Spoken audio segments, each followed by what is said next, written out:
ગેસની તંગીના કારણે સુરતમાંથી શ્રમિકો વતન તરફ પ્રયાણ કરી રહ્યા હતા ત્યારે સુરતના ઉદ્યોગકારોએ શ્રમિકોના પલાયનને અટકાવવા મફત ભોજનનો સેવા યજ્ઞ શરૂ કર્યો છે।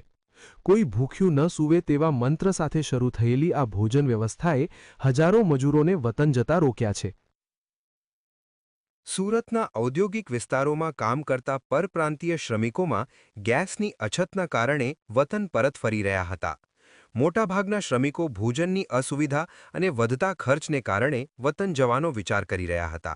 ત્યારે સુરતના ઉદ્યોગકારોએ માનવીય અભિગમ અપનાવીને શ્રમિકો માટે મફત ભોજનની વ્યવસ્થા શરૂ કરવાનો નિર્ણય લીધો છે। જીઆઈડીસી વિસ્તારોમાં કાર્યરત વિવિધ રસોડા દ્વારા શ્રમિકોને ભોજન આપવામાં આવી રહ્યું છે।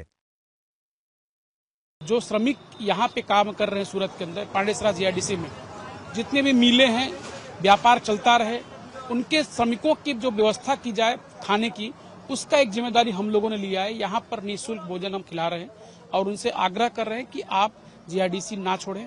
आने वाला समय जो भी होगा हम लड़ेंगे। व्यापारीओना आ कदमथी हजारों श्रमिकोना चेहरा पर राहत जोवा मळी छे।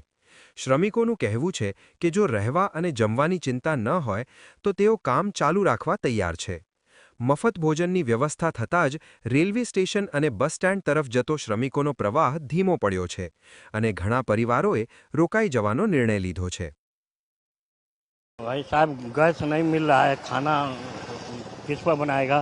तो अभी फ्री का खाना मिल रहा है, सेठ लोग दे रहे हैं, उसके बाद से ना खाएंगे रहेंगे, नहीं जाएंगे गाँव। ઉદ્યોગપતિઓના મતે શ્રમિકો એ સુરતના અર્થતંત્રની કરોડરજ્જુ છે। જો તેઓ પલાયન કરી જાય તો ઉદ્યોગોને મોટું નુકસાન થઈ શકે છે। તેથી નફા નુકસાન કરતા માનવતાને પ્રાધાન્ય આપીને વિવિધ સામાજિક સંસ્થાઓ અને વ્યાપારી સંગઠનોએ પરસ્પર સહયોગથી ભોજન વિતરણના કેન્દ્રો ઊભા કર્યા છે। गैस नहीं मिल रहा था इसलिए गांव जा रहे थे।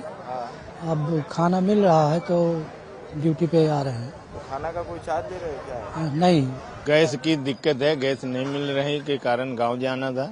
अभी खाना वाना यहाँ मिलने लगा तो हो सकता है रुक जाऊँ। આ વ્યવસ્થા આગામી દિવસોમાં પણ ચાલુ રાખવામાં આવશે તેવી ખાતરી આપવામાં આવી છે। સુરતની આ પહેલ અન્ય શહેરો માટે પણ ઉદાહરણરૂપ બની છે। વહીવટી તંત્ર દ્વારા પણ આ પ્રયાસોને બિરદાવવામાં આવ્યા છે અને ઉદ્યોગપતિઓને તમામ જરૂરી મંજૂરીઓ અને સહકાર આપવાની ખાતરી અપાઈ છે। Bureau report, GST।